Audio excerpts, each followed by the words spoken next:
Добрый вечер, сябры. Скажыце, калі ласка, як мяне чуваць? Пачынаем наш стрым. Пачынаем наш стрым.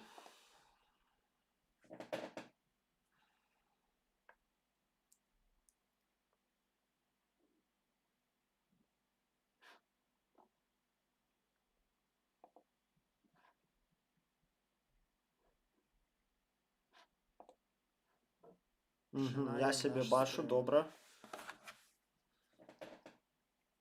Добра. Так, ну што, напішыце толькі, калі ласка, як гук, потому што карцінку я бачу пакуль што. Напішыце як гук і будзем пачынаць. Дзякуй Богу, што сёння ўсё атрымалася нармальна з тэхнічнай часткай. Ой, толькі забыўся включыць. Так, ну што, напішыце толькі, калі ласка, як гук. Ціха. Ось так. Святло забыўся ўключыць. І ось так, я думаю, будзе лепей. О! Мне падабаецца карцінка, я думаю, ўсё класна. А вось ад нашых 8 чалавек, відаць, все 8 з Беларусі. Ніхто не можа напісаць як гук, нармальны ці ненармальны, каб мы маглі ўжо перайсці да практычнай часткі ўрэшце. Напішыце, калі ласка, і не будзем цягнуць кота за хвост. Ага, пішуць, усё добра. Ну, добра. Калі добра, зноў жа выбачаюся за спазненне, но сёння атрымалася не такое вялікае, як мінулы раз. Бачыце, цэлы дзень практычна працую над стрымам па суботах.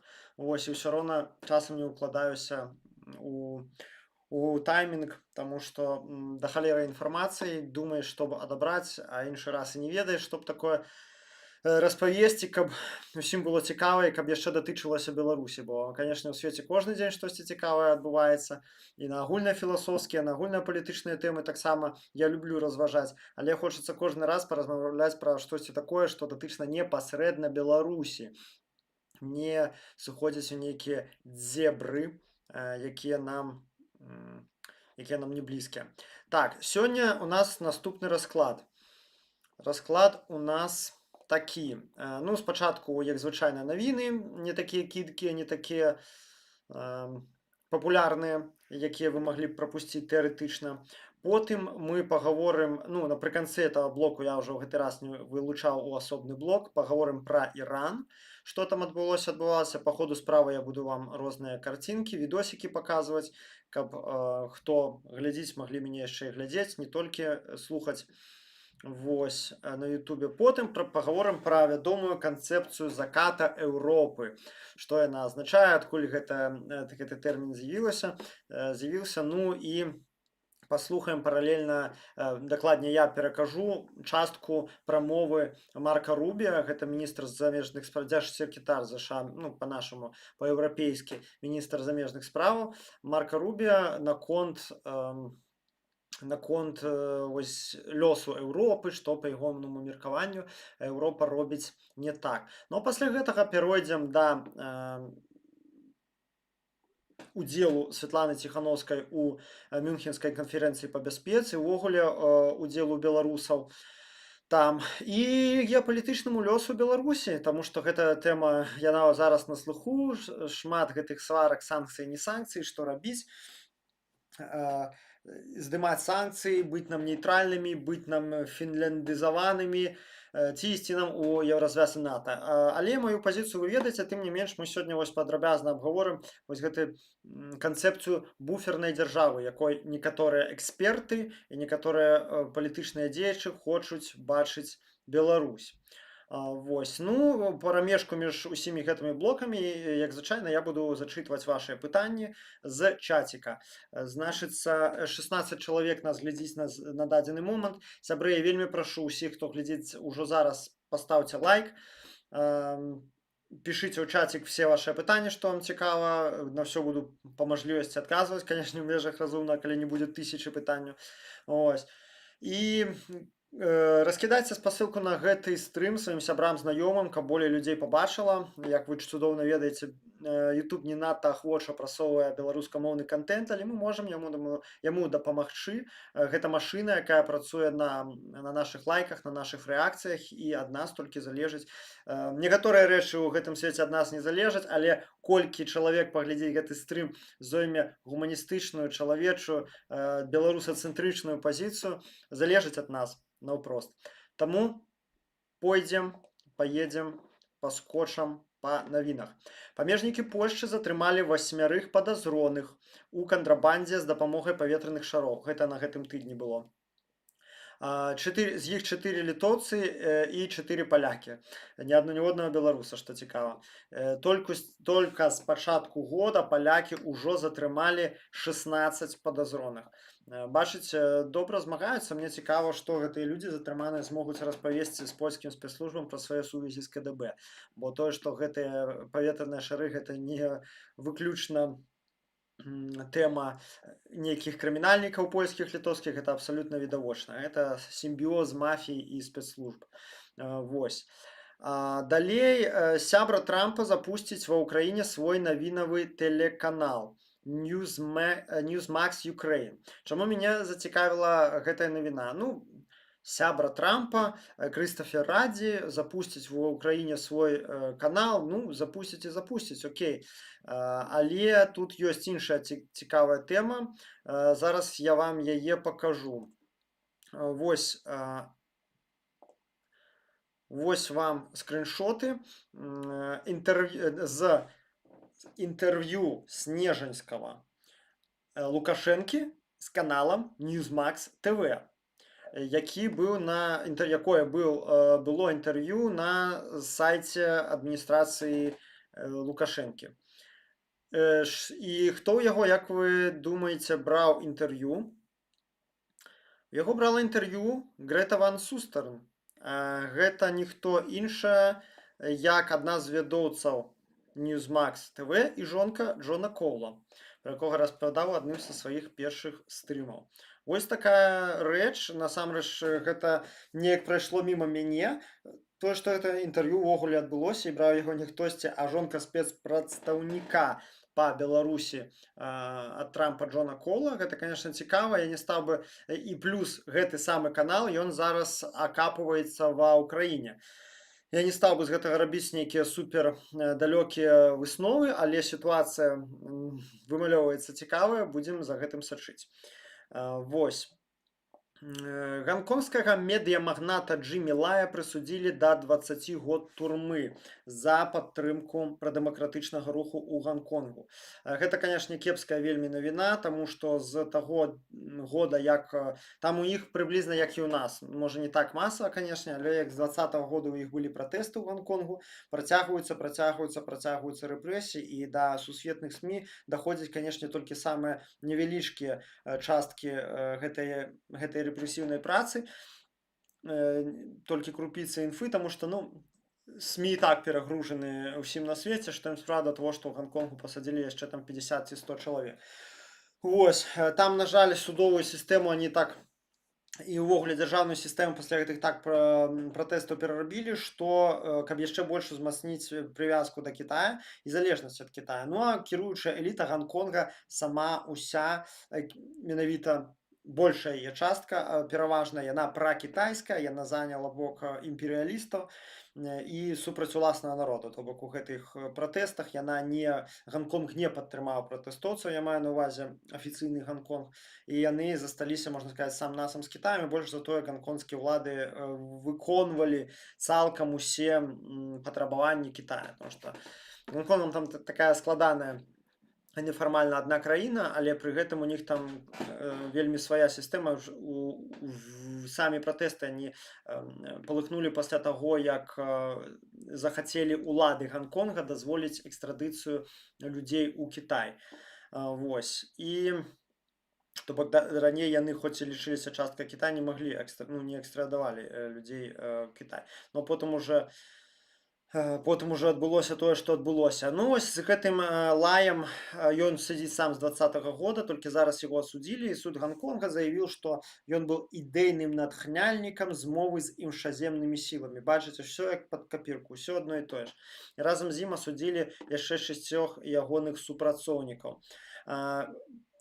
Далей, яшчэ раней прэм'ер-міністр Вялікабрытаніі Кір Стармер і Дональд Трамп сказалі, што будуць дамагацца вызвалення Лая. Ну, это такое для мяне сумнівнае, канешне, прадпрыемства. Не памятаю яшчэ, каб хоць каго кітайцы вызвалілі пад міжнародным ціскам. У іх там нядаўна, па-моему, нобелеўскі лаўрэат памёр у турме. Хіба што толькі прям на зусім высокі ўзровень пытання гэтае паставіць Трамп і Кір Стармер, у чым я асабіста сумняюся. Вось, яшчэ такая, ну, уже ад сумнай навіны перайдзем да цікавай. Зараз я прям включу вам на відэа.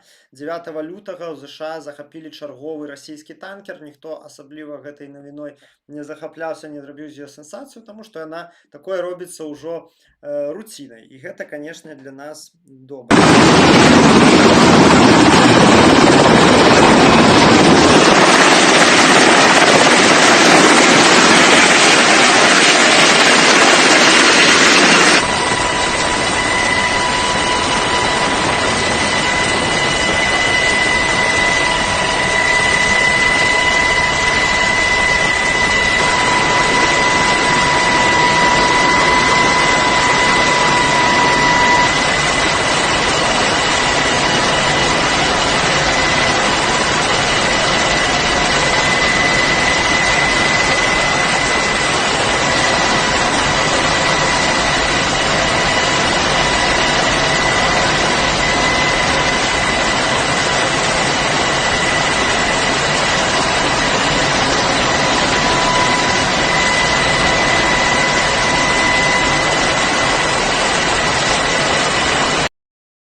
ЗША пачалі працэс перадачы паўнамоцтваў па НАТО еўрапейскім саюзнікам.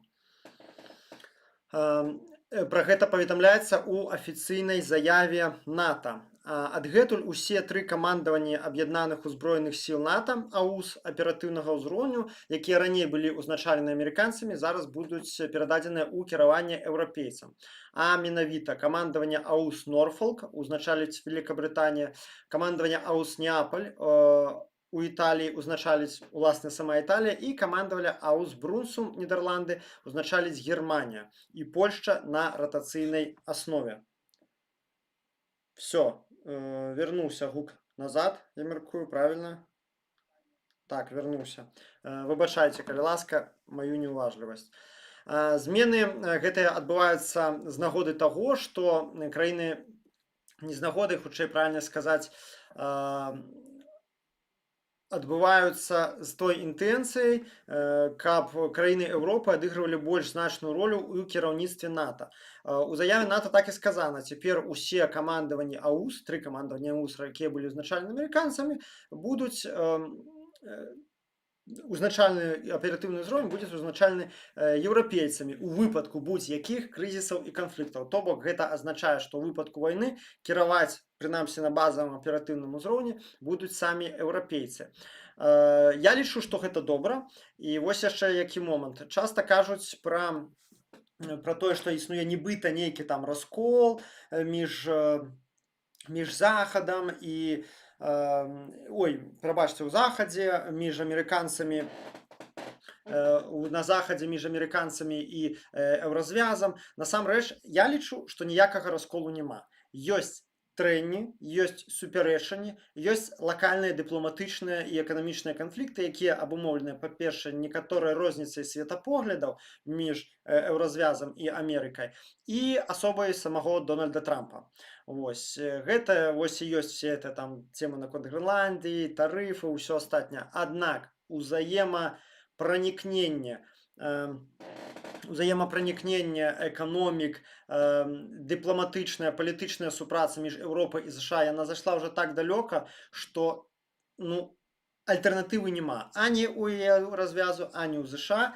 працягу ўзмацнення кааперацыі, ці прынамсі ягоным захаванні на сённяшнім узроўні. Так, ёсць некаторыя нюансы, некаторыя трэнні там, да прыкладу, стаў еўразвяз больш гандляваць з Паўднёвай Амерыкай, чым ЗША. Так, это відавочна. Аднак гэта не раскол. Глобальна ніякага расколу на захадзе няма. Гэта лухта, якой кормяцца расійскія СМІ, гэта вельмі расійскі такі наратыў, но яго чамусь нашыя нармальныя аналітыкі СМІ часам чамусь падхоплююць. Раскол. Пра раскол казаць не прыходзіцца, таму што я яшчэ раз паўтаруся, настолькі глыбокае эканамічнае гандлёвае партнёрства, найперш эканамічнае гандлёвае, што няма варыянтаў. Вось, што няма варыянтаў інакш як супрацоўнічаць разам. На мюнхенскай канферэнцыі, пра якую я яшчэ буду казаць, было таксама заяўлена, што амерыканскія, еўрапейскія чыноўнікі застаюцца, абодва полюсы застаюцца вернымі сваёй пазіцыі па забеспячэнню ядзернага шчыта еўразвяза сіламі ЗША. Але пры гэтым рыхтуе Еўропа і свой запасны аэрадром, варыянт на крайні выпадак. І у прыватнасці Фрыдрых Мерц заявіў, што ён ужо вядзе перамовы з Францыяй наконт таго, каб яна забяспечвала ядзерны шчыт для Германіі, а не ЗША. І гэта зноў жа не сведчыць пра нейкім расколе, а сведчыць о большай самастойнасці, суб'ектнасці, якую прымусова набывае еўразвяз, прымусова у тым ліку пад ціскам Трампа. Я насамрэч, хаця тут ёсць, конечно, не вельмі прыгожыя ноткі, так, у гэтых дыпламатычных сварках, мне это не заўсёды падабаецца, усё ж такі я лічу, што гэта агульна пазітыўная тэндэнцыя. Чаму? Таму што сапраўды рэальна Еўропа вельмі доўгі час не даінвеставала ў сваю эканоміку. Еўропа рэальна доўгі час была залежная як ад Расіі з ейнымі энерганосьбітамі, гэтак ад Кітая з ягонымі таннымі таварамі. І дэіндустрыялізавалася ў вялікай ступені, і выходзіць, што на момант нейкага канфлікту, от была таксама навіна, што у выпадку канфлікта еўрапейскія краіны вайсковага, я маю на ўвазе, не лепшым чынам сябе праявяць.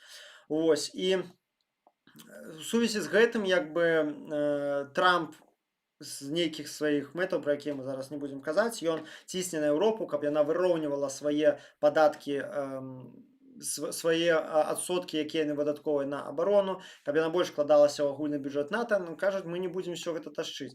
Канешне, у кантэксце таго, што амерыканцы моцна абмежавалі дапамогу ўкраіны, гэта нас не радуе, але ў кантэксце доўгатэрміновым, паглядзіце, у кои-то векі задумалася Германія аб тым, каб а што з намі будзе у выпадку як бы ядзернага нападу, а ці не паразмаўляць нам з Францыяй на гэты конт, якая, прабачце, праз мяжу ад нас знаходзіцца, а не ЗША, які на іншым канцы свету, правда?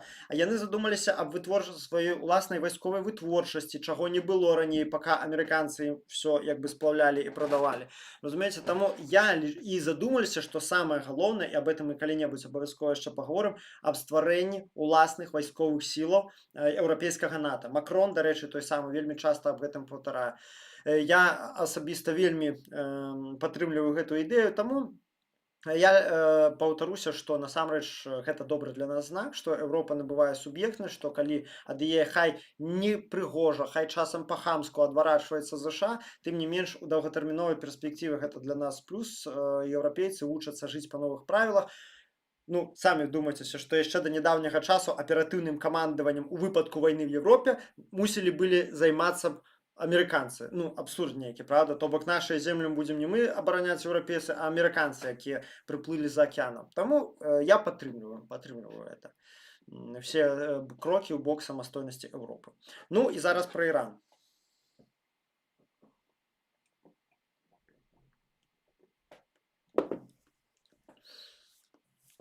Так, прабежимся, што такого цікавага адбылося па іранскай тэме за гэты тыдзень. Адбылося шмат чаго. У прыватнасці Ізраіль папярэдзіў ЗША, што можа нанесці удар па Іране ў аднабаковым парадку.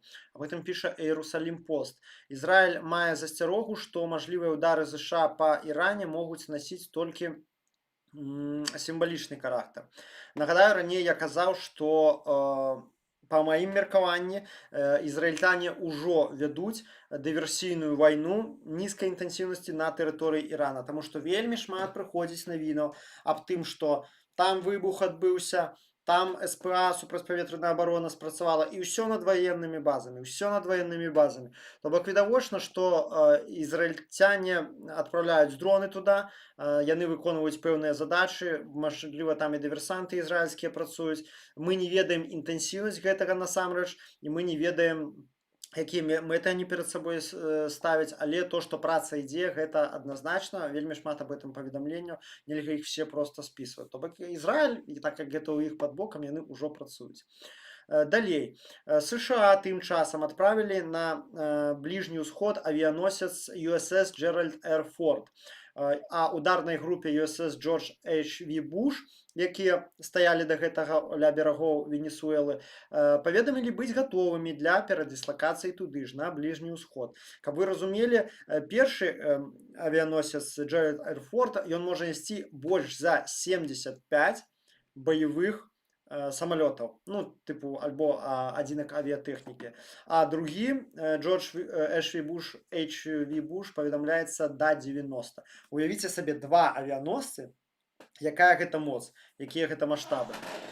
Вось, таму падцягваюць. Схема тая самая, як бачыце, што з Венесуэлай была перад выкраданнем Мадура. То бок падцягваюць войскі і на фоне гэтага ціска спрабуюць выцягнуць на перамовы. Не хочаш? Ну, трымай. Канешне, па-добраму трэба было ўсё это зрабіць раней, пакуль не выпілі, не выразалі аграмадную колькасць іранцаў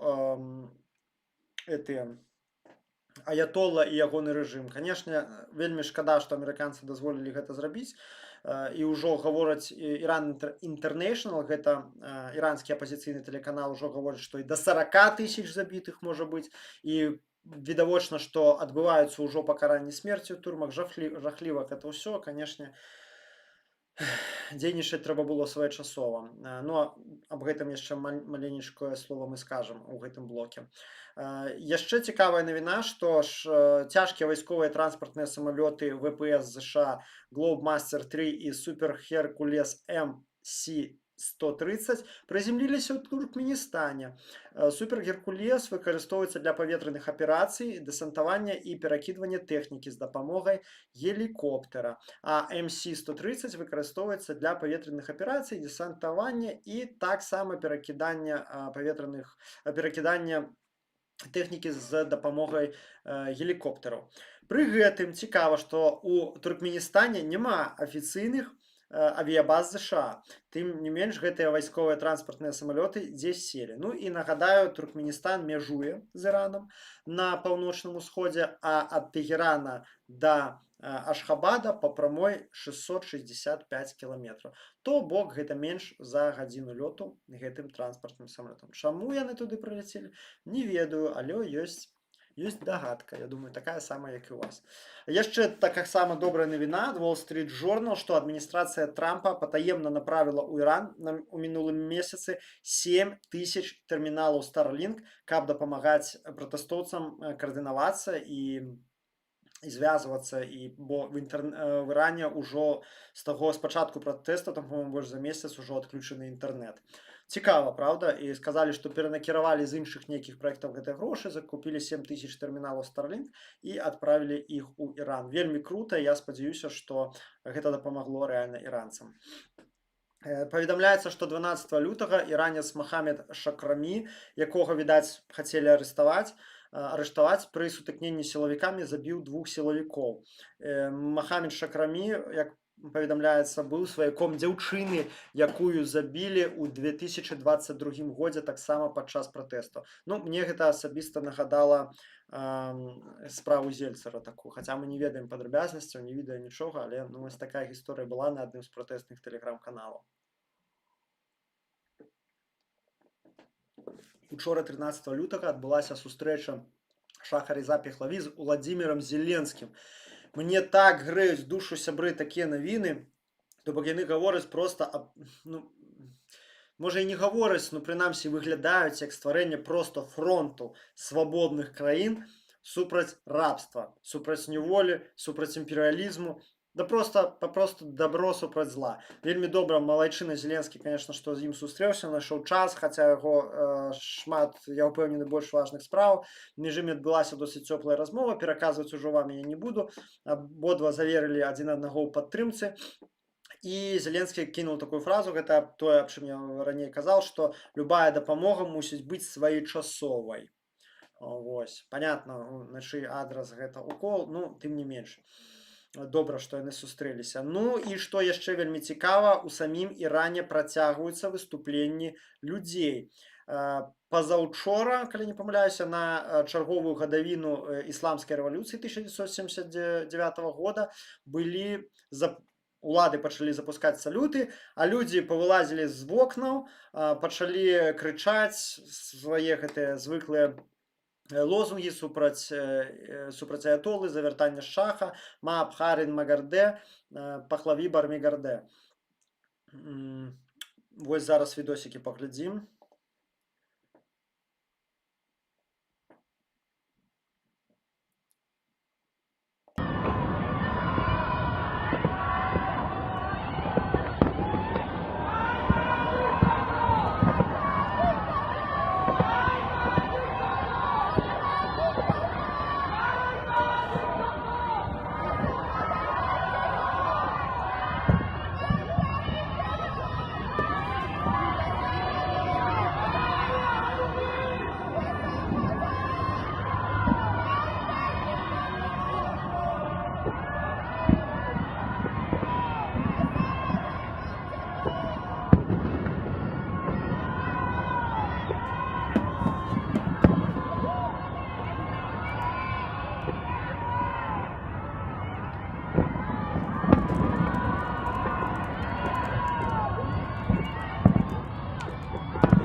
Вось такое тоже, я думаю, таксама нагадала вам крыху Беларусь, правда?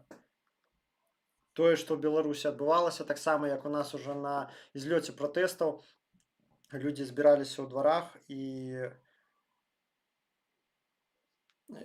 я уже проверяю, каб гук был лишний раз, збіраліся ў дварах і вось так вось з вокнаў крычалі.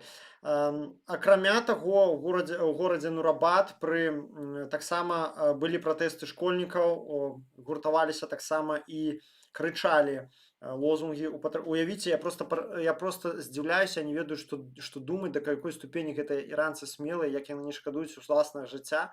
Пасля забойства такой колькасці чалавек яны зноў і крычаць на гэтых вуліцах, і выходзяць, працягваюць хоць уже дзесьці паўпадпольна, дзесьці не так яўна, дзесьці пры нагодзе, але працягваюць штосьці рабіць. Увогуле іх не паралізаваў гэты страх пасля такой бойні просто жудаснай. Гэта я не ведаю, з чым параўнаць. Апошняе такога не было, ну, не ведаю, не было вельмі даўно. Давайте паглядзім відэа з горада Нурабад.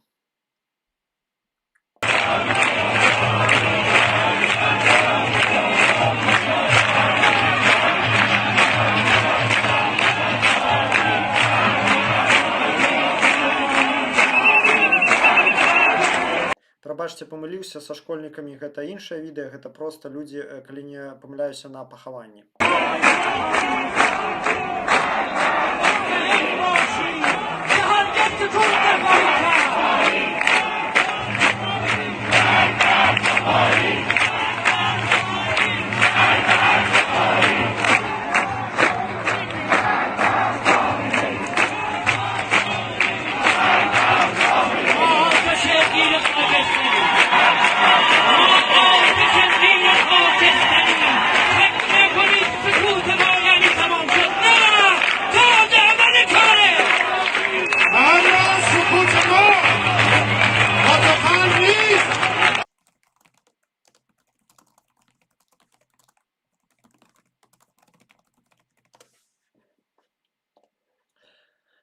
І яшчэ літаральна толькі што, калі рыхтаваўся да гэтага стрыму, я зайшоў на YouTube канал Шахареза Пехлаві, і сёння у Мюнхене, дарэчы, пад гэтую канферэнцыю адбываецца здаравенны, проста каласальны мітынг праіранскі, ну, маю на ўвазе пра дэмакратычны мітынг іранцаў. Вось маленечкае відэа з яго я вам запісаў таксама, каб вы ацанілі проста колькасць людзей іранцаў у Мюнхене.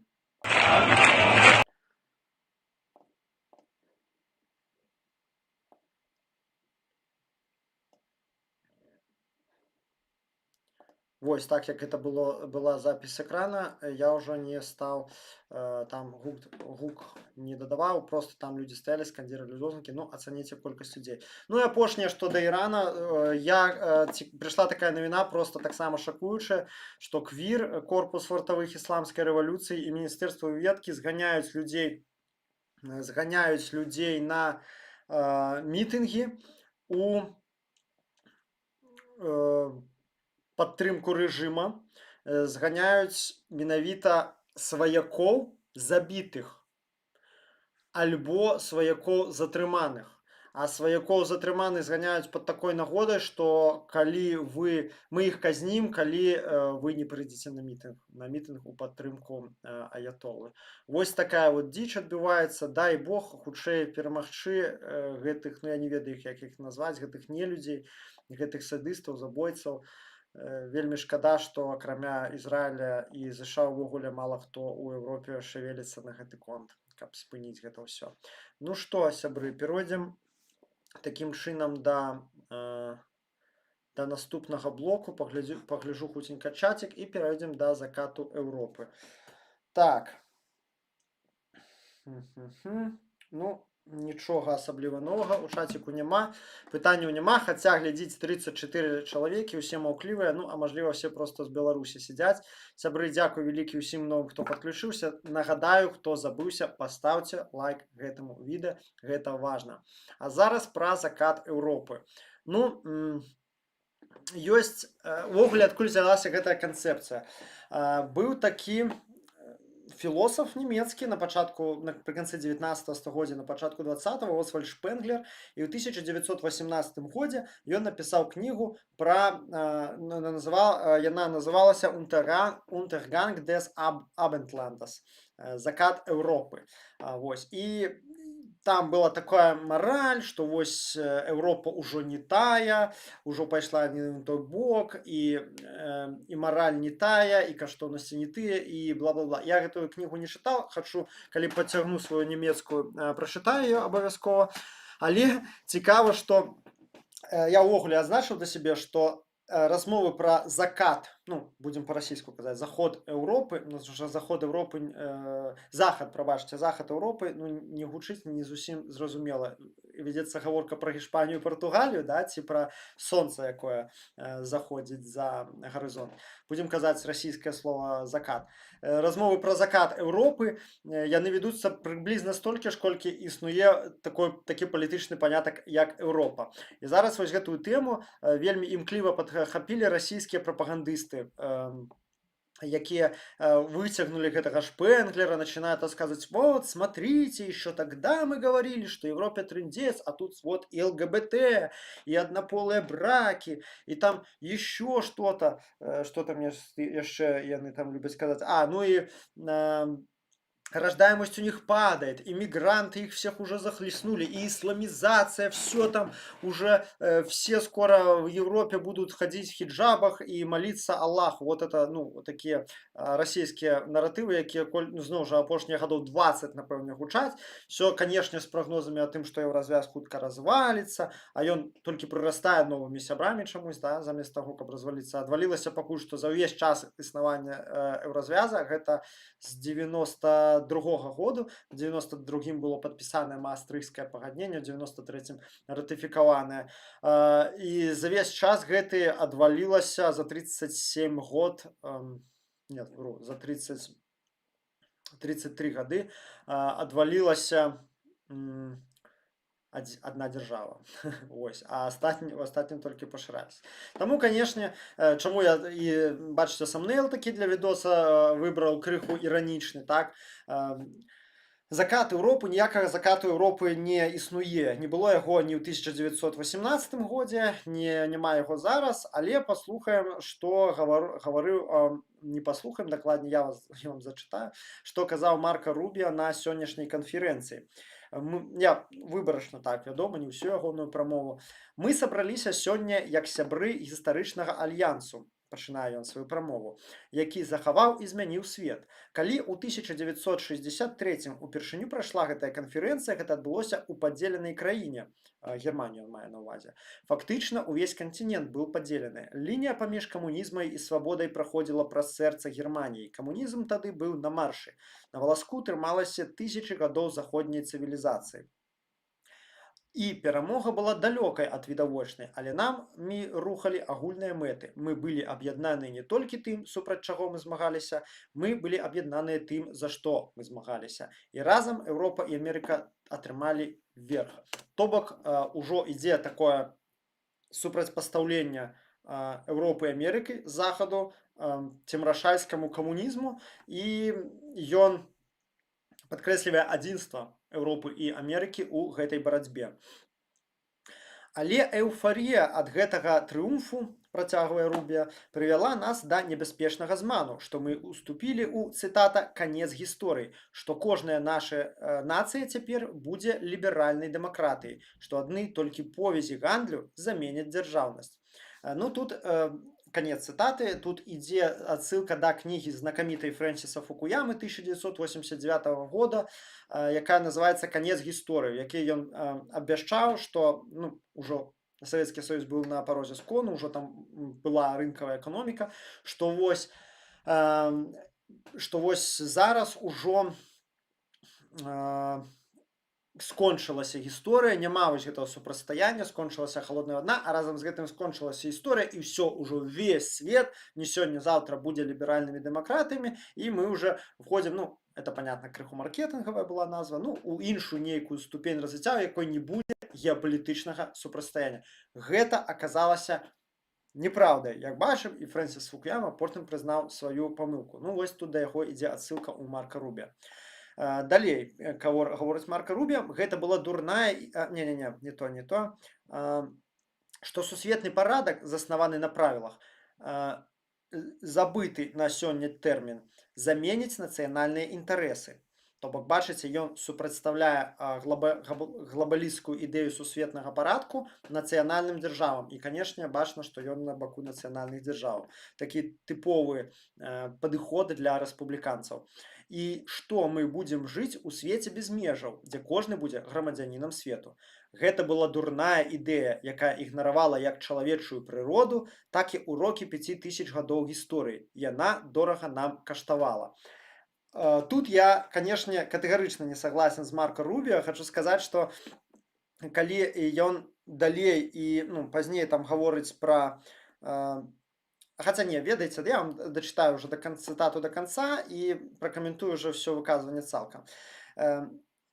Вось гэта цікавая спасылка, толькі запомніў себе на чалавечую прыроду і на 5000 гадоў гісторыі. У гэтым змане мы прымалі дагматычнае бачанне свабоднага і бесперашкоднага гандлю нават тады, калі некаторыя нацыі абаранялі свае эканомікі і субсідавалі свае кампаніі, каб сістэматычна падрываць нашы, зачыняючы нашы заводы, што прывяло да дэіндустрыялізацыі вялікай часткі нашых грамадстваў і перадачы кантролю над крытычнымі ланцужкамі паставак нашым праціўнікам. Мы ўсё больш перадавалі наш суверэнітэт міжнародным арганізацыям. Многія інвеставалі ў дабрабыт на шкоду здольнасці абараніць сябе. Гэта шпілька на адрас Еўразвязу, які там выдзялял абсолютна смешныя грошы на абарону. У той час, як іншыя краіны інвеставалі ў хуткае ваеннае разгортванне і не саромеліся ўжываць грубую сілу, пераследуючы ўрасныя інтарэсы. Хто ж гэтыя іншыя краіны, цікава, да? Дзеля культу клімату мы падверглі сябе энергетычнай палітыцы, якая абядняла нашых людзей у той час, як нашыя канкурэнты эксплуатавалі нафту, вугаль і прыродны газ. Не толькі каб узмацніць свае эканомікі, але і каб выкарыстоўваць гэта супраць нас. А ў пагоні за светам без межаў мы адчынілі дзверы беспрэцэдэнтнай масавай міграцыі, якая пагражае згуртаванасці нашых грамадстваў, пераемнасці культуры і будучыні нашых народаў. Ну, потым у яго яшчэ было некалькі такіх штуршкоў у бок клімату і міграцыі, но это ў рэспубліканцаў амерыканскіх такі пункцік, так. Мы зрабілі гэтыя памылкі разам, і цяпер мы абавязаны прызнаць гэтыя факты, каб рухацца далей. Таму мы, амерыканцы, часам можам быць прымымі і трошкі настойлівымі ў нашых парадах. Гэта ён так за мінулагоднюю прамову Джэй Ді Вэнса элегантна выбачаецца.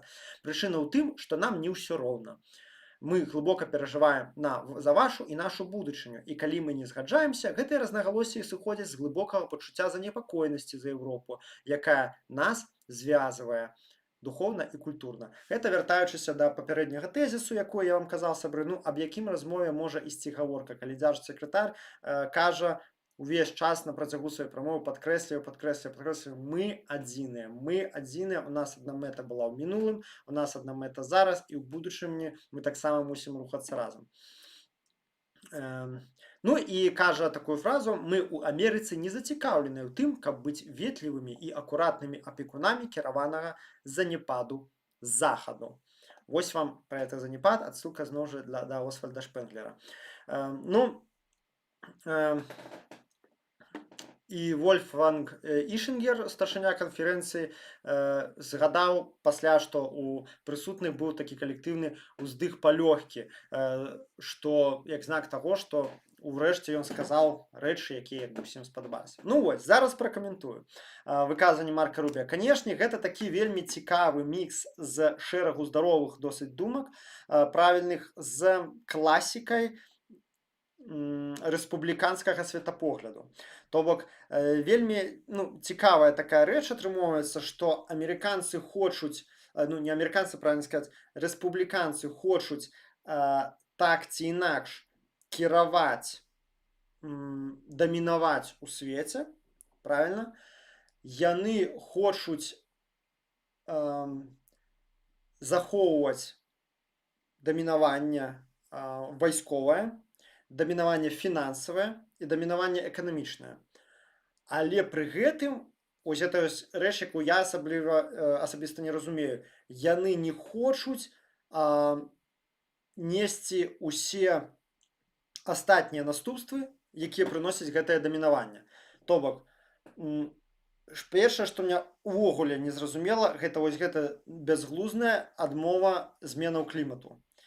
Мы хочам далей паліць гэтае паліва, і гэта ні на што не ўплывае, ніякай змены клімату няма. Ну, тут я не ведаю, як каментаваць, просто это адмаўленне рэчаіснасці, так, не толькі на ўзроўні навуковым, а на ўзроўні нават штодзённага жыцця. Гэта першае. Другое, гэта міграцыя. То бок, каб вы разумелі, ён тут крыху лукавіць, таму што ён препадносіць сітуацыю так, нібыта вось амерыканцы ледзь не спансавалі вось это ўсе іншыя краіны, дазволілі ім забраць у сябе прамысловую вытворчасць, індустрыялізавацца, а вось мы, амерыканцы, ад гэтага пацярпелі. Гэта неправда. Скажам так, вся тое, што зараз называецца дэіндустрыялізацыяй, так званы, то бок перанос буйных прамысловых прадпрыемстваў у краіны так званага трэцяга свету, яны былі абумоўленыя двумя фактарамі. Першае, там слабейшае экалагічнае заканадаўства, і па-другое, там таннейшая працоўная сіла, нашмат таннейшая. Гэта шматкроць зніжала выдаткі на адзінку прадукцыі, і ее было танней вытварыць у умоўным Бангладэшы, а потым на танкеры прывезці ў ЗША, чым плаціць заробкі амерыканскаму працоўнаму, выконваць там усё працоўнае заканадаўства, усё экалагічнае заканадаўства, тая самая сітуацыя ў Еўропе. То бок яны это зрабілі дзеля сваёй карысці. Яны мала таго, што валодаючы фірмамі, заводамі, карпарацыямі, якія месціліся на тэрыторыі гэтых краінаў, атрымоўвалі прыбытак, эксплуатуючы працоўны рэсурс і працоўны рэсурс, прыродны рэсурс гэтых трэціх краінаў, атрымоўвалі прыбытак, але і пры гэтым яшчэ іх жа робяць вінаватымі. То бок, ну, не вельмі такая пазіцыя незразумела. І што да міграцыі, ну, ребяты, калі амерыканец кажа пра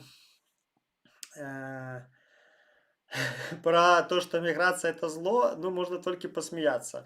Адкуль прибыли продки Марка Рубио? Ну, кубинские иммигранты, так? Дональда Трампа продки немецкие иммигранты.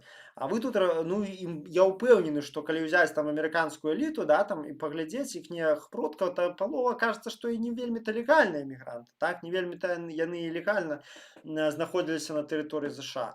І разумееце, вось ягоныя словы аб тым, што вось мы там, вось гэта вот мне спадабалася, ігнаруе чалавечую прыроду. Гэта тыповы такі кансерватыўны тэйк, які мае на ўвазе, што чалавечая прырода, яна ад пачатку апрыёры заганная, яе трэба кантраляваць, яе трэба абмяжоўваць палкай, абмяжоўваць сілай, інакш людзі, калі іх адпусціць, даць ім жыць як самі па сабе, яны проста адзін да аднаго пазабіваюць. Вось гэта тыповы тэйк кансерватараў. Гэта абсалютная лухта, потому што яна не пацвярджаецца эмпірычна, прынамсі для грамадстваў з больш-менш высокім узроўнем культуры і маральна-духоўнага развіцця. Конечно, я не беру там пра Расію, да, там не ведаю іншыя такія краіны. Усё ж такі мы, гуманісты, мы верым, што чалавек у аснове сваёй прыродзе добры.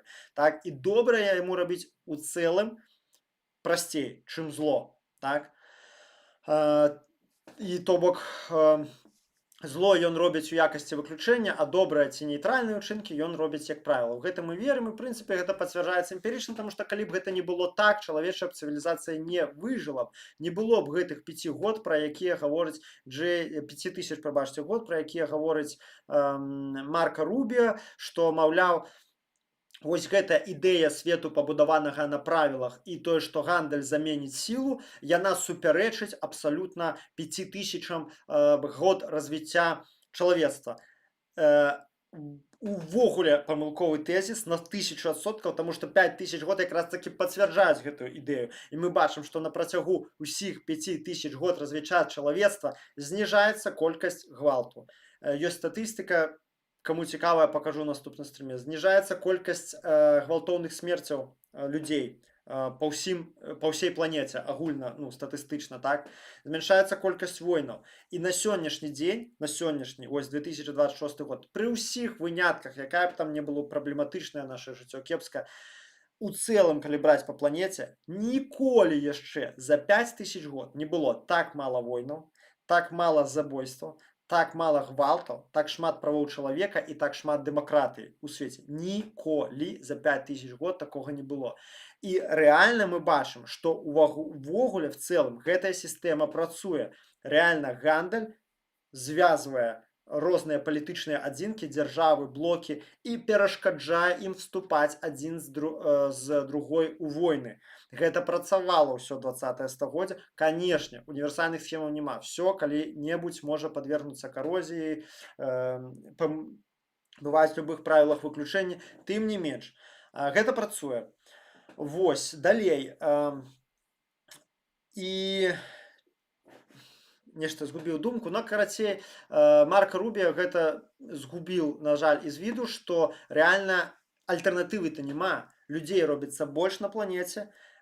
Вось, прабачце, што хацеў сказаць, што менавіта аб гэтым, ён не чытаў, мусіць, Александра Гамільтона, Джеймса Мэдисона, Джона Джея, «Федераліст», такія артыкулы, дзе якраз такі Александр Гамільтон, адзін з айцоў-заснавальнікаў США, калі не памыляюся, гэта ён пісаў, што будзе звяжа і будзе утрымліваць Злучаныя Штаты Амерыкі ад вайны між сабой, гэта гандаль. Менавіта таму у іх у Канстытуцыі прапісана, што ніякіх пошлін, тарыфаў не можа быць між штатамі США. І менавіта дзякуючы гэтаму, прабачце, з 1864 года і па сённяшні дзень Злучаныя Штаты худа-бедна жывуць у міры. У іх не было ніякай грамадзянскай вайны, таму што ваяваць ім даражэй, для себе даражэй ваяваць, чым дамаўляцца, таму што вайна любая грамадзянская ў ЗША это будзе страшэнны удар па карману багатых людзей, якія кіруюць гэтай краінай.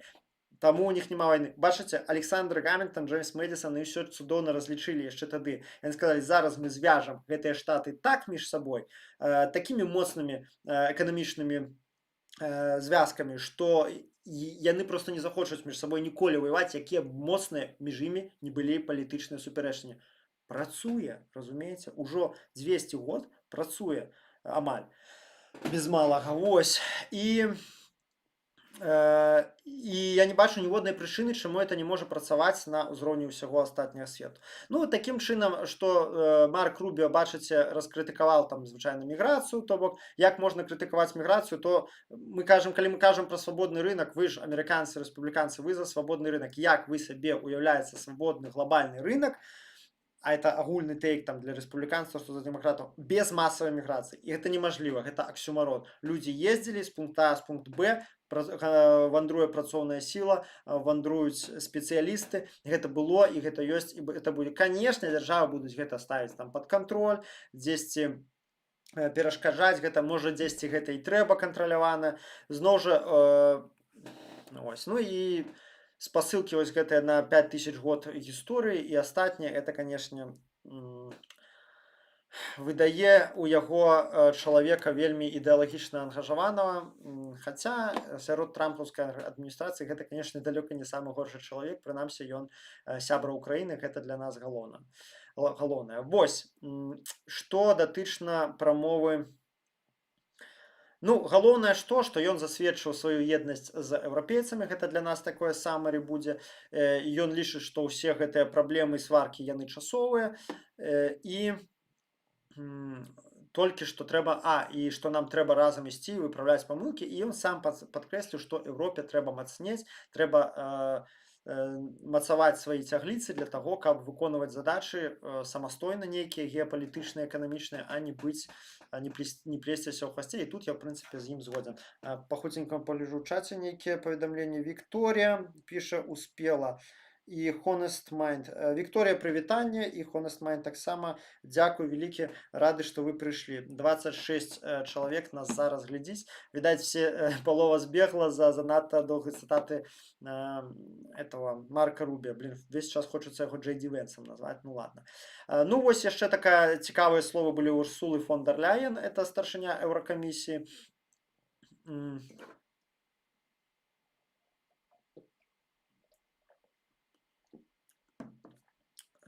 Так, Еўракамісіі. Яна выступіла неўзабаве пасля спадара Рубіо, і сёння это было, і выклала бачанне таго, як можа выглядзець незалежны і магутны Еўрапейскі Саюз. Еўропа павінна стаць больш незалежнай, іншага выбару няма. І дадала, што нехта можа сказаць, што слова незалежнасць супярэчыць нашым трансатлантычным сувязям, але ўсё наадварот. Вось чалавек, які выдаў базу, які разумее, мацнець у звязку з іншымі прагрэсіўнымі свабоднымі краінамі. Мацнець это не значыцца ўваходзіць у раскол. Тое, што я казаў вышэй. Ну, в прынцыпе, па гэтым пункце я акрэсліў усё, і што, як я лічу, трэба рабіць Еўропе, што я в меру сваіх скромных сілаў, канешне, сціплых, я, канешне, не Урсула фон дер Ляйен, але тое, што я буду прапаведаваць, падтрымліваць і абвяшчаць. А зараз перайдзем да таго, Беларусь буфер ці не буфер, і што гэта ўвогуле такое, адкуль гэта ідэя ўзялася. Я пачну крышачку з запечкі, што наша лідарка дэмакратычных сілаў Святлана Ціхановская таксама гэтыя 2 дні ў Мюнхене. Асноўнае, ужо ў першы дзень яна сустрэлася з генеральнай была вялікая сустрэча, был Сергей Ціхановскі, генеральная секретарка парламенцкай асамблеі НАТО Бенедыта Берці была на сустрэчы, намеснік генеральная секретара НАТО па палітычных пытаннях і палітыцы бяспекі Борис Руге, спецыяльная прадстаўніца ЕС па правах чалавека Кайса Олонгрен і член парламента Великабрытаніі Том Тугертхарт і міністр замежных справаў Чэшскай Рэспублікі Пётр Мацынк. ці Мацинг, не ведаю. Вось, яна наведала некалькі дыскусій і сайд-івентаў, я не буду зараз усё пералічваць, вельмі шмат, вельмі там насычаная, просто я так разумею, чытаючы гэты таймлайн, што яна просто зранку прасыналася там і пайшла фігачыць, і толькі ўвечары сканчала позна ўвечары гэта ўсё, таму што проста грамадная колькасць івентаў з моладдзю, па жаночым лідерстве. Цікава, што на дыскусіі з моладдзю Святлана закранула пытанне інтэрнэта і тэхналогіі, сказала такую рэч, што тэхналогіі не нейтральныя, яны абіраюць бок праз выкарыстанне і дызайн. Мы павінны зрабіць так, каб яны умацоўвалі дэмакратыю, а не падтрымлівалі дыктатуру. Тэхналагічныя гіганты павінны спыніць злоўжыванне глобальнымі платформамі з боку рэжыму. Гэта вельмі важны тэйк, я яго вельмі падтрымліваю в том плане, што адказнасць за рэпрэсіі яна кладзецца за існаванне гэтых дыктатарскіх рэжымаў, яна у тым ліку кладзецца і на тэхналагічныя гіганты, якія нічога не робяць ці мала што робяць, а прычына прыбытак, праўда, для таго, каб стрымаць гэтых дыктатуры і перашкодзіць ім весці тую ж прапаганду, праўда. І яна добра адзначыла, што калі мы гаворым пра дэмакратычныя ўрады, мы можам з іх штосьці патрабаваць, таму што яны абраныя, праўда, то бок мы адбралі прэзідэнта, яго ёсць комплекс да яго патрабавання.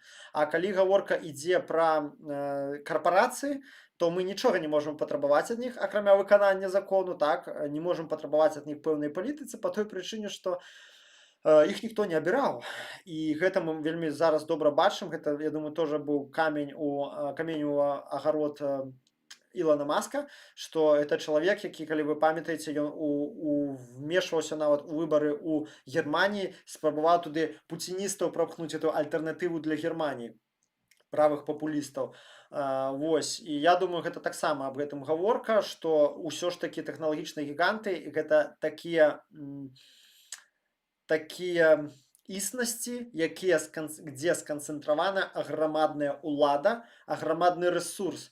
І для нас супер важна, на чыім баку гэты рэсурс будзе, на баку свабоды альбо на баку дыктатуры.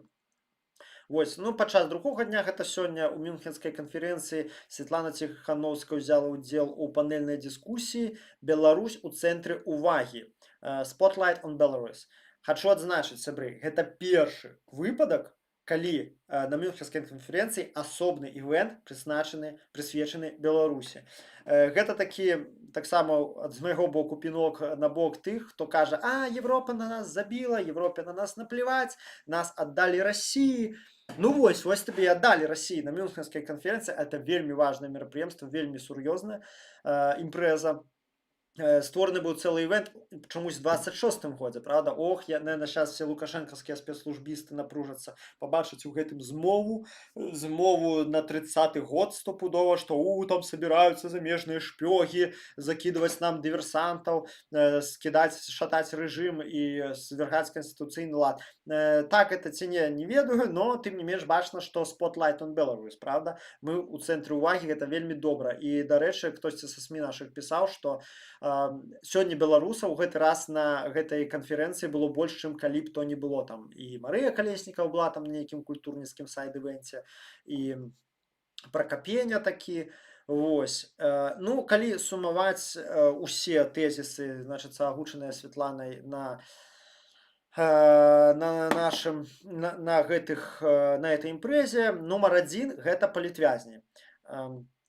Кажа яна: мы заахвочваем прэзідэнта Дональда Трампа працягваць спрыяць вызваленню людзей з турмаў. Гэта важны гуманітарны напрамак, але гуманітарныя крокі павінны суправаджацца цвёрдай пазіцыяй Еўропы па Беларусі. Менавіта такая стратэгія дапаможа дабіцца сістэмных зменаў, спынення рэпрэсіяў і скарачэння ўдзелу рэжыму ў вайны супраць Украіны. То бок, палітвязні, я вот реально чытаў справаздачы, так у Святланы Ціханаўскай на сайце, там заўсёды, куды яна не прыйдзе, любую кропку, будь то Мюнхенская канферэнцыя, адзін івент другімі, у яе заўсёды на першым месцы палітвязні. І уявіце, якую аграмадную ролю гэта сыграла ў тым, што пра нас, пра гэтую там 1000 з чымсьці чалавек, якія дагэтуль сядзяць у Беларусі, дагэтуль не забыліся, хаця столькі ўсяго адбываецца ў свеце, в Украіне людзі гінуць кожны дзень. а тут памятают про этой палітвязні, памятаюць, потому что Светлана Тихановская гэта 5 год піліць мозг усім еўрапейскім чыноўнікам бензапілой дружба, разумееце, наконт нас, наконт палітвязня.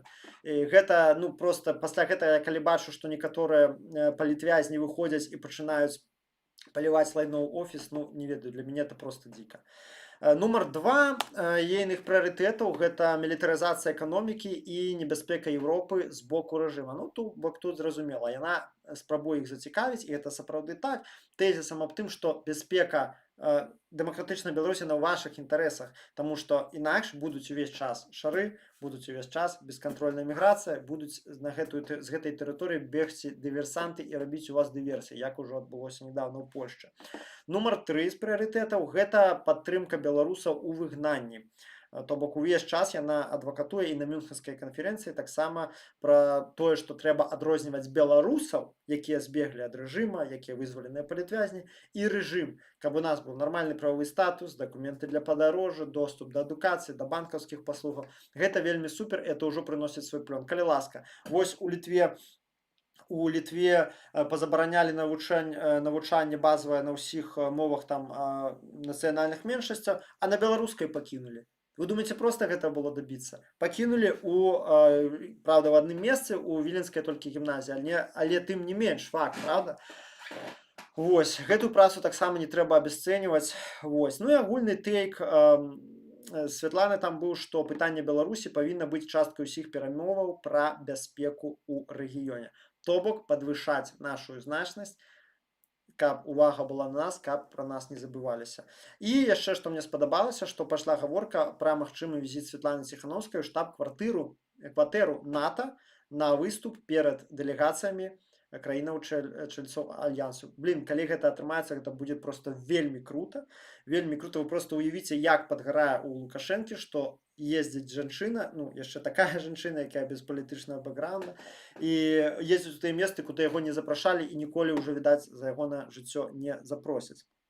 І падсумоўваючы, дакладней пераходзячы ўжо да майго тэзіса пра буферызацыю нібыта Беларусі, якую хочуць бачыць некаторыя, ну, прямо не гаворыцца гэта, так, але пазіцыя офіса Светланы Тихановскай, ну, зразумела, чаму не гаворыцца, але пазіцыя такая, што Беларусь гэта еўрапейская краіна і наша будучыня ў ЕС і НАТО. І трэба заўважыць, што ў прынцыпе інтуітыўна ўсё ж разумеюць, што гэты рэжым, ён раней ці пазней лясне, гэта пытанне толькі часу, і нам трэба ўжо зараз рыхтавацца, зараз прыдумаць, якой мы бачым Беларусь. І робіцца папулярным, мажліва, в вузкіх колах такая ідэя, што вось, маўляў, трэба нейтралітэт, што нам трэба стаць буфернай краінай. Нейкі там аналітык, не памятаю ягонае прозвішча, недавно цэлы даклад выкаціў на гэтую тэму, што вось Беларусь мусіць быць буферам паміж Захадам і Расіяй, вось мы тут будзем, а вы тут на этой пляцоўцы будзеце сустракацца, свае там пытанні вырашаць. І гэтая пазіцыя, ведаеце, знаходзіць водгук нават у часткі еўрапейскіх палітыкаў, бо ім прасцей рабіць, як яны кажуць, business as usual, то бок справы як заўсёды. То бок, ну, заўсёды была Беларусь у сферы інтарэсаў Росіі, ну, хай так і застаецца. Нібыта ж было як бы спакойненька, усё было ок, імігранты не лезлі там да нас, да, до 2020 года, і шары нібыта таксама не ляцелі. І некаторыя нашы аналітыкі, людзі, якія ездзяць па гэтых вось івентах, яны это прасовваюць, да, мы буфер, давайте, вот, какой. І вось я пра гэта, дарэчы, зрабіў відос пра фінляндызацыю, я потым яго дадам, калі буду афармляць гэты стрым. І вось некаторыя кажуць, тыпу, так, вось, да, трэба нам финский вариант, потому что, ну, Путин же завтра не помрет. Вот это, по-моему, казал Прокопьев, так что вот, а где вот ваши, почему вы думаете, что, типа, Путин завтра помре, а вось коли не помре, так что тады, и тра-та-та.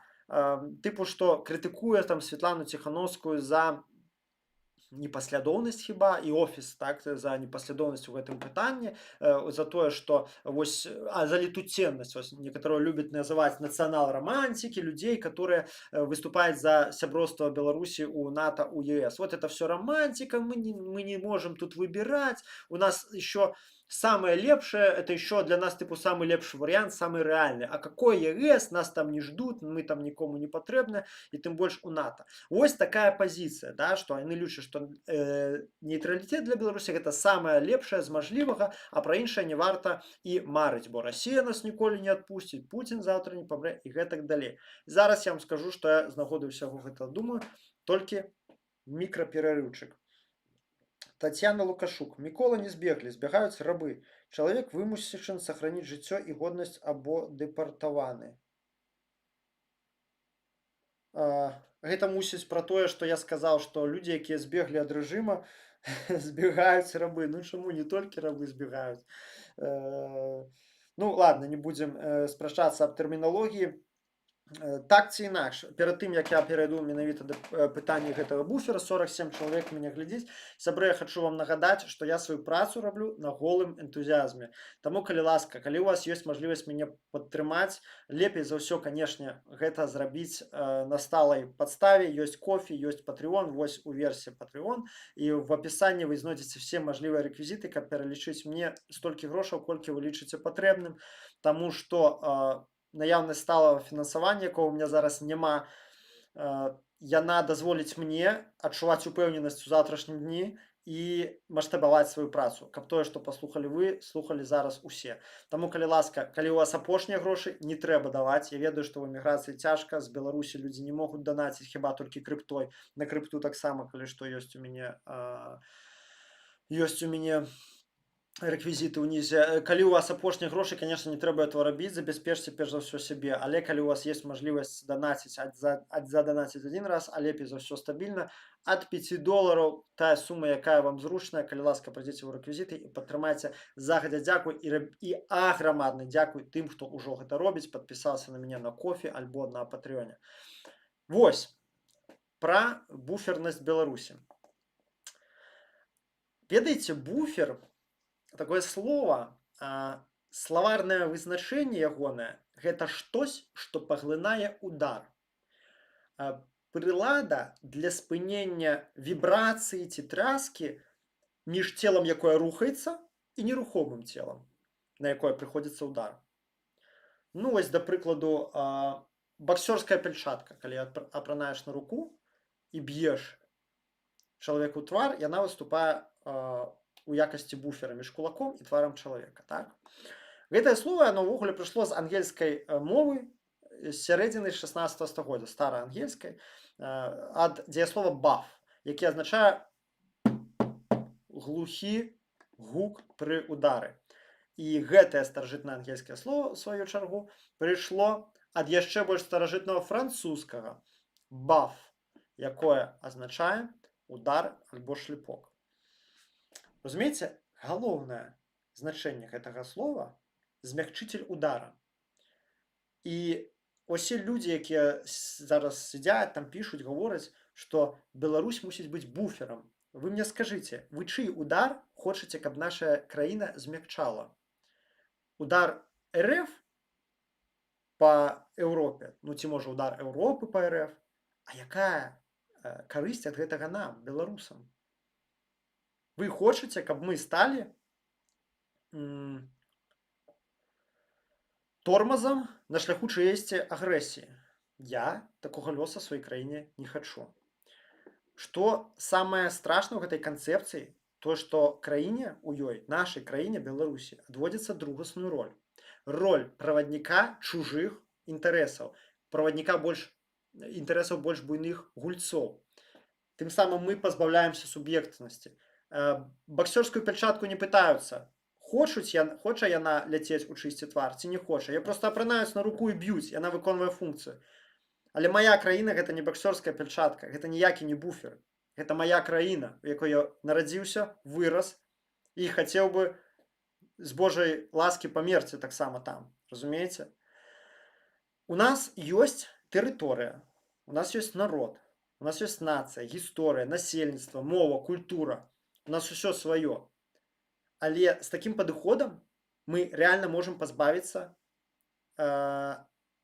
погляду на нас як на незалежную адзінку, як на суб'ект з боку усіх астатніх сусветных гульцоў. Мы гэта мы. Мы не буфер, я не хочу жить у буферы. Як вы можете ўсё это, что я перечислил, нацию, мову, культуру сводить до функции быть змягчителем чьегости удара? Мне могуць адказаць, што вось, это самое реальное, что на сегодняшний момент есть, поглядзі, дзе мы, дзе НАТО, да у нас тут Россия как бы краіну оккупавала. Об этом я крышечку скажу поздней. Але, каб не быць, я вам скажу, ведаеце што? Што каб не быць правадніком чужых інтарэсаў, нам трэба найперш вызначыцца з каштоўнасцямі, вызначыцца, хто мы ёсць і чаго мы хочам. І мэтанакіравана ісці ў гэтую кропку. З кім мы? Я думаю, ні для каго не будзе вялікім сакрэтам, што зараз у свеце існуе глобальна, так генеральна, з пэўным пагаўленнем ўсё ж такі дзве сістэмы каштоўнасцяў.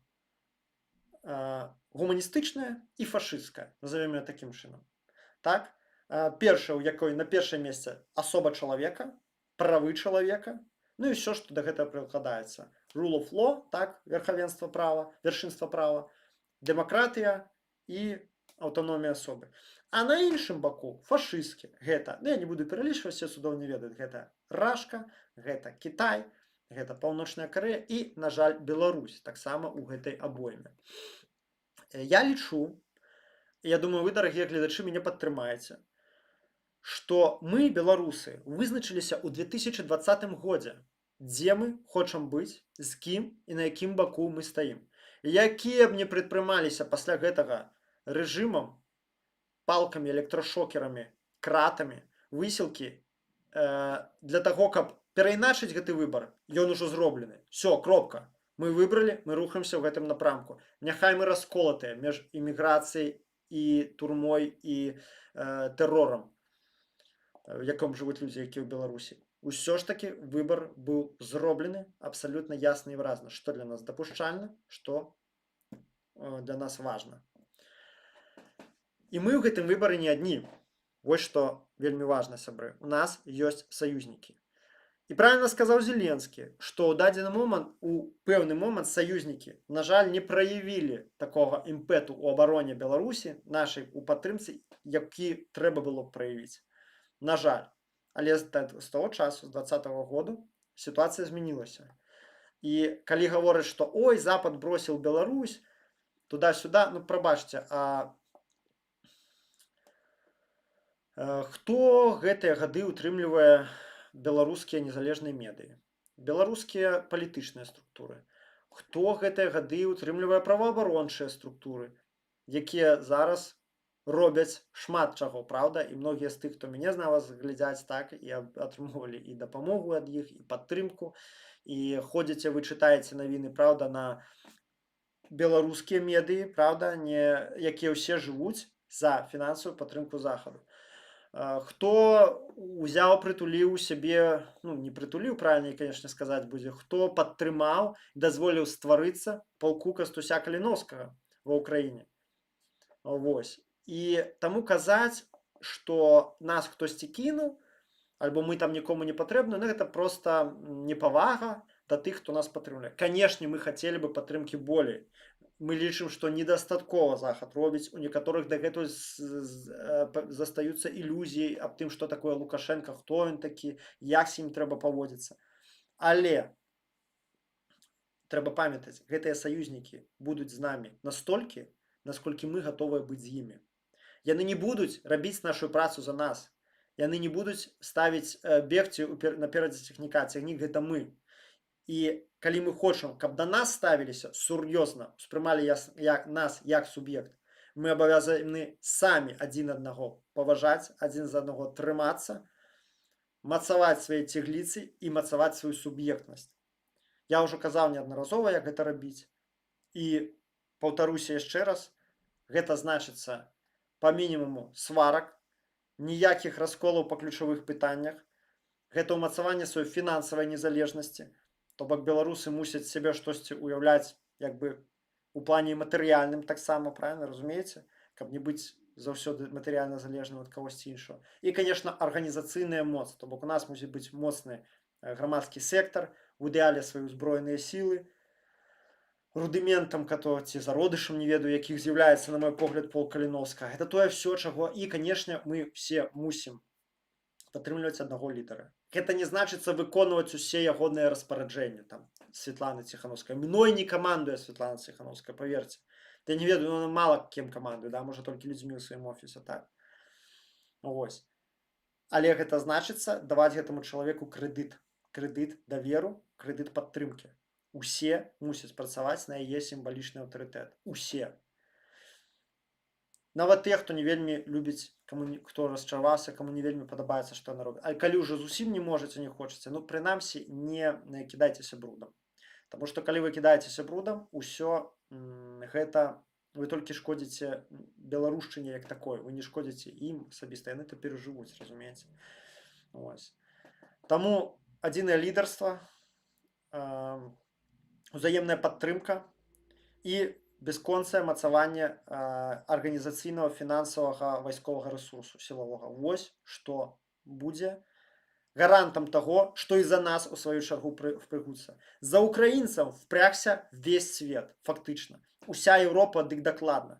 Чаму? Таму што яны пайшлі і паміралі тысячамі на фронту першыя ж самыя дні. І яны не маглі ўжо не падтрымаць, разумееце? Не было такой мажлівасці адмовіць у падтрымцы, потому што да такой ступені яны былі самі моцныя ў гэтым змаганні. Вось і мы мусім быць моцныя, і тады з намі будуць размаўляць як з дарослымі. А не рабіць нам з сябе буфер нейкі, які будзе прытрымлівацца нейтральнай пазіцыі.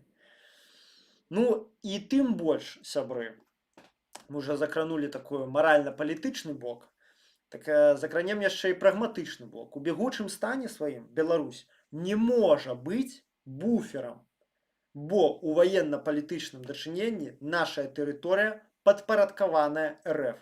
Там стаяць расійскія войскі, там стаяць ядзерная зброя, ну, арэшніка Белпол кажа, што няма. Поэтому у такім кантэксце буфер, слова само па сабе, гэта толькі іншая назва пляцдарму. Пляцдарму вядома чыяго, пляцдарму расійскага, а пляцдарм гэты патрэбны толькі для аднаго, для нападу далейшага на краіны Еўропы, ну, на краіны Балтыі ў прыватнасці. Вось у якой якасці толькі можа існаваць гэты буфер. Калі мы выведзем Беларусь, Лукашенко з камандою выведзе расійскія войскі, выведзе расійскую ядерную зброю, тады тэарэтычна можна было б пагаварыць, ну да, мы вось будзем такі нейтральныя, як Швейцарыя. Но пакуль ён этого не зрабіў, а ён этого не зробіць ніколі. Ніколі. Это, ну, в паралельнай рэальнасці нават это немажліва. Пакуль гэта размовы пра буфер, яны проста пазбаўленыя сэнсу. Это тое ж самае, што... Ну, карацей, вы мяне зразумелі. Таму аналітыкі, палітыкі, хто прасоўваецца вот ідэі буфернай дзяржавы, фінляндызацыі, нейтралітэта, яны ўсе аб'ектыўна працуюць супраць беларускай незалежнасці. Я не кажу, што гэта людзі зланамерныя, все они там агенты ФСБ. Не, я так не лічу. Але вы самой такой рыторыкай зводзіце Беларусь з 9,5 мільёнамі людзей з нашай всей гісторыі да ўзроўню пракладкі між двумя ворагамі. Разумееце? Гэта недапушчальна. І фіналізуючы гэтую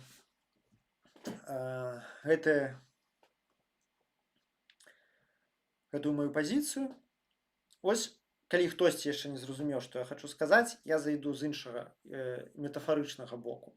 Ось вы ў цёмным завулке стаіце між двумя людзьмі, якія гатовыя пабіцца. Адзін з іх магутны, здаравяк такі, але вельмі міралюбівы і інтэлігентны. А другі адмарожаны дрыж, але з ножом. І вось вы між імі. Типа такі, брэк, не трэба драцца, не трэба біцца, давайте полюбовно все разрулим. Стаіце, так? І логіка падказвае, калі гэты адмарозак захоча напасці, што ён зробіць? Ён проста расправіцца спачатку з тым, хто стаіць на ягоным шляху, а потым з гэтым другім. Ну, прынамсі, паспрабуе расправіцца на падзе. Вы, хто стаіць між двумя ворагамі, атрымаеце першым. І я б не хацеў такога лёсу Беларусі. То бок адмарозак спачатку з вамі расправіцца, а потым нападзе на гэтага умоўнага інтэлігентна. А логіка і здаровы сэнс падказваюць нам наступнае. Па-першае, Мы не мусім стаяць між агрэсарам і ахвярай, кажучы, не дзірыцесь, не бейцесь. Гэта ў прынцыпе амаральна.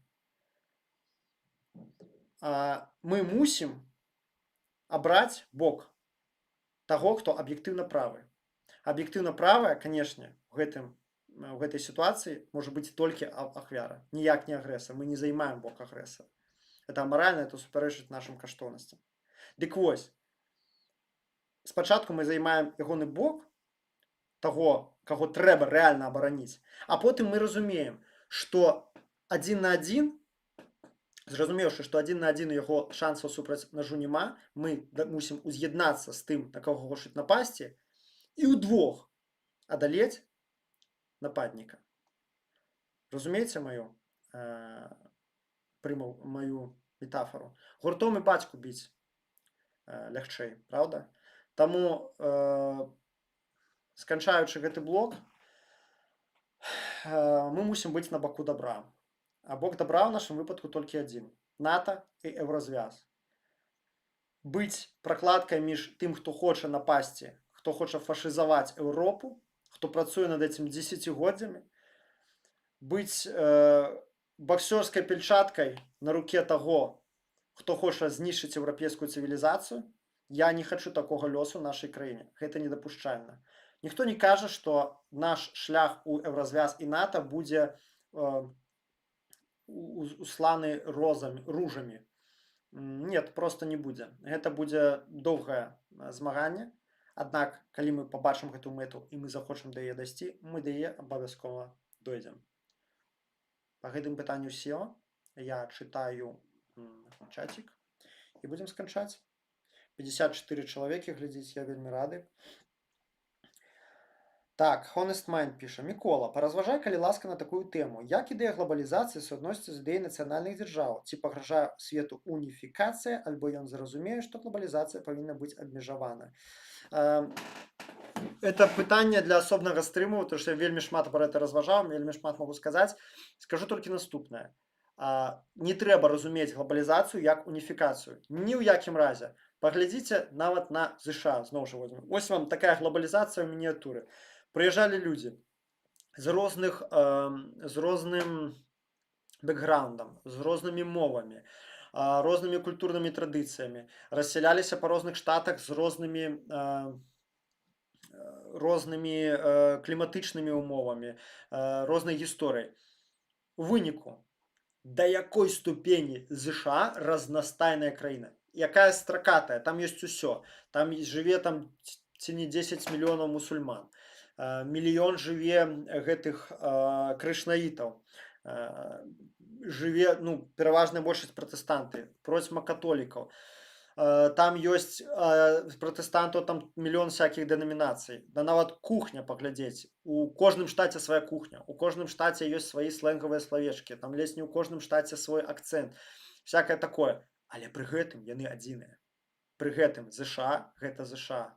Але ў кожнага, акрамя таго, што ён амерыканец, грамадзянін ЗША, ёсць свая ўласная ідэнтычнасць. Вось гэтаксама будзе тэхасец ці мексіканец, філіпінец, нашчадак філіпінцаў, так, да прыкладу, якая заўгодна. Гэтаксама будзе працаваць і глобальны свет. Гэта я бачу глобальны свет як вялікую федэрацыю штатаў. Кожная краіна будзе мець максімум вольнасці ў пытаннях самавызначэння, ідэнтычнасці, унутранай палітыкі, і гэта не будзе сціраннем. Нават паглядзіце, взяць две папуляцыі людзей, якія былі адзіныя, на 100 год рассаліць іх у розныя месцы, і ўжо ў кожнага свой дыялект, у кожнага свае традыцыі, там свой сленг, свае культурныя кады свае з'яўляюцца. Так это ўсяго толькі 100 год. Таму людзям уласціва наадварот, якія жывуць у розных умовах, праецыраваць, прадуцыраваць разнастайнасць. І яна будзе ў глобальным свеце, яна нікуды не знікне, паверце мне, але будзе юнайт і будзе стандартызацыя у плане эканомікі, у інфармацыйнай сферы, гэта то, што ў прынцыпе ўжо ёсць, так, і ў плане каштоўнасцяў. То бок глобальны свет, я лічу, мусіць будавацца ўсё ж такі на тле агульных каштоўнасцяў такім краінам як Кітай у ягоным сённяшнім месцы, Расія у ейным сённяшнім выглядзе, там не месца. Таму, конечно, яно можа будавацца толькі на тле каштоўнасцяў, і я лічу, што яны могуць быць толькі каштоўнасці заходняга света, хрысціянскія каштоўнасці. Гэта не значыць, што ўвесь свет трэба пахрысціць у хрысціянства, але вось гэта то, што я пералічваў вышэй, вершынства права, правы чалавека і дэмакратыя – гэта база, на якой будзе будавацца глобальны свет.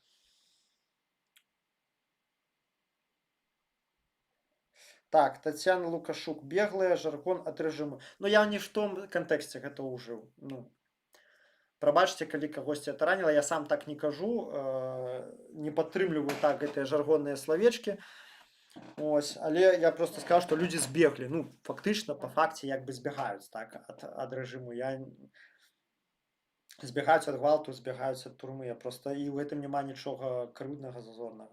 Так, Honest Mind. Як ты бачыш магчымы далейшы сцэнарый развіцця падзей вакол Беларусі? Ці ёсць шанец захаваць незалежнасць і перамагчы рэжым без вялікай крывы? Альбо гэта немагчыма? Магчыма. Што будзе далей? Ёсць некалькі варыянтаў, некаторыя з іх больш верагодныя, некаторыя менш, але ведаеце, я лічу, што ўсе прагнозы больш на некалькі месяцаў яны нерэлевантныя, таму што занадта хаатычную стадыю увайшоў свет, занадта шмат чорных лебедзяў просто з'яўляецца з ніадкуль, і таму казаць, а вось будзе так, ці будзе гэтак, ну не выпадае. Можа быць, і гэта вельмі верагодна, будзе так, як мы нават сёння ўявіць не зможам. Хто мог напрыканцы 19 года уявіць, што будзе ўжо ў чэрвені, у ліпені 20-го? Ніхто. Гэта не было ні аднаго прагназіста, які пра такое казаў. А што да света, то свет яшчэ больш складаная, хаатычная, неўпарадкаваная сістэма, якая залежыць проста ад мноства незразумелых нам, недаступных нашаму разуменню фактараў. Не ведаю, яшчэ адна пандэмія наступіць, метэарыт упадзе, не ведаю, нейкі там гучны супер-пупер тэракт, як там 11 верасня здарыцца. Новая тэхналогія просто выскачыць такая, як ChatGPT, і все зменіцца, все мои гэтыя прагнозы как бы лягуць. Я скажу, што нам трэба рыхтавацца да ўсяго, у яком бы свеце мы заўтра не прачнуліся, але мы мусім быць згуртаваныя, з'яднаныя, падтрымліваць адзін аднаго на адзіных каштоўнасцях і мець ресурс у сваіх, ресурс палітычны, арганізацыйны, фінансавы у сваім распараджэнні. СВ пытаецца, такім чынам у Беларусі было б як у Іране, так? Я не зусім разумею, чаму ў Беларусі было б як у Іране.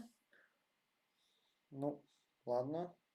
Не, я думаю, у нас гэта наўрад ці было б магчыма. У Беларусі, як у Іране, ўсё ж такі мы як хрысціянская краіна, у нас стаўленне да чалавечага жыцця крыху іншае. Я не сумнеюся, што ў лукашэнкаўскім рэжыме ёсць людзі, якія, калі ім загадаць забіць 40 000 чалавек, не заб'юць, але такіх людзей не так шмат, каб гэта ўсё рэальна правярнуць. І ўсё ж такі, я думаю, што ўсё ж такі ў такім выпадку сусветная супольнасць не маўчала. Разумееце, Іран ўсё ж такі да пэўнай ступені еўрапейцы, у іх такі каланіяльны крыху погляд на еўрапейскіх чыноўнікаў. Яны все крыху расісты, да, пры ўсёй маёй павазе да еўрачыноўнікаў, ну, ёсць такое ў іх. Яны да смерцю людзей у Іране, мусульман там не белых, так, і смерці людзей на мяжы з імі, тых жа украінцаў, ставіцца зусім па-іншаму. Так, вось гэта культурнае радство, яно грае важную ролю. Таму я не думаю, што ў Беларусі магчыма было б то, што здарылася ў Іране. Стопудова вялі б хтосьці ды ўвёў бы нейкі гуманітарны кантынгент, таму што, ну, гэта проста дзіч. А для Ірана яны думаюць, што там з 79-го года ўвесь час кагось страляюць, рэжуць, катуюць, і поэтому для іх гэта можа і не стала такім уже каласальным шокам, разумееце. Таму яны не правялі інтэрвенцыю, што, канешне, вельмі прыкра і неправільна, і па-расістску, калі ўжо так па-правільнаму глядзець, але ну вось так, як ёсць. Honest Mind. Але бізнес так працуе, IKEA аднолькава ў Польшчы і ў Германіі, напрыклад, а гэта частка матэрыяльнай культуры.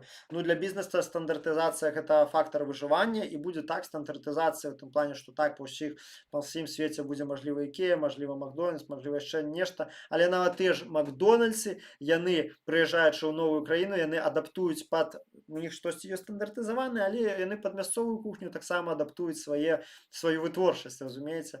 Таму так, стандартызацыя будзе ў нейкіх момантах, комментах, не ведаю, все будут писать, что у Китая, что у Эквадора, заходячи на сайтам HTTPS, двухкроп'я, 2 слэш. Ну, разумеется, в этом плане, технічным плане будзе, конечно, пэўная стандартызацыя. Але казаць про то, что все будут шэраваць, это люди антиглобалисты, так званыя, любяць вельмі прапіхваць, што вы хочаце всех у шэрую масу ператварыць. Ды не будзе такога ніколі пры глобалізацыі.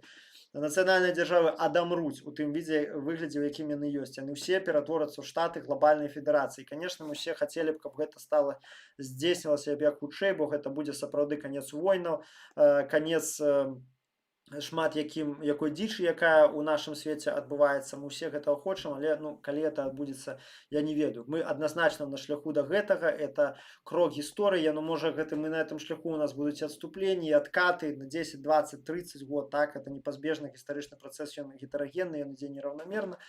Але мы ўсё роўна гэтую кропку прыйдзем, бо сама логіка развіцця чалавецтва і эканомікі, яна ідзе ў гэтым напрамку, я об этом казаў неаднаразова. Так. Здаецца, на все пытанні адказаў. 54 чалавека, я рад, ўжо 56 піша. Я вельмі рада, што у нас сёння так шмат. Сябры, раскідайце гэты стрым сярод сваіх сяброў, кантактаў. Дзякую вам вялікі, што вы былі са мной. Мне вельмі прыемна працаваць для вас, быць з вами. Прыемна, што у меня такая адданая аўдыторыя, разумныя людзі, якія рады прыйсці паслухаць не пра нейкія скандальчыкі, не пра нейкія чарговыя срачы ў апазіцыі і лухту усялякую клікбейтную, а гатовы паслухаць рэальна нейкія разумныя рэчы. Я з радасцю дзялюся з вами сваімі ведамі, вы са мной дзеліцеся сваімі ведамі і запытамі. Вельмі радасна мне працаваць для вас. Вось, і таму, калі ласка, у каго ёсць мажлівасць, мы будзем грыбсці і працаваць надалей у гэтым напрамку, каго ёсць мажлівасць, калі ласка, пішыце пытанні на наступныя стрымы, у каго ёсць мажлівасць, пішыце каментары для таго, каб падняць гэтае відэа ў індэксацыі і дапамагайце капейчынай, у каго зноў жа ёсць такое жаданне, хто цэніць маю працу. Сябры, мы абавязкова пераможам. Упартасць, смеласць і вера бяруць гарады. І таму зло абавязкова будзе пасаромленае, а наша свабода прыйдзе да сваёй лагічнай перамогі. Дзякую вам за тое, што вы ёсць, дзякую за тое, што вы разам. Жыве Беларусь! З вами быў Мікола Дзедок. Усім добра і крытычнага мыслення.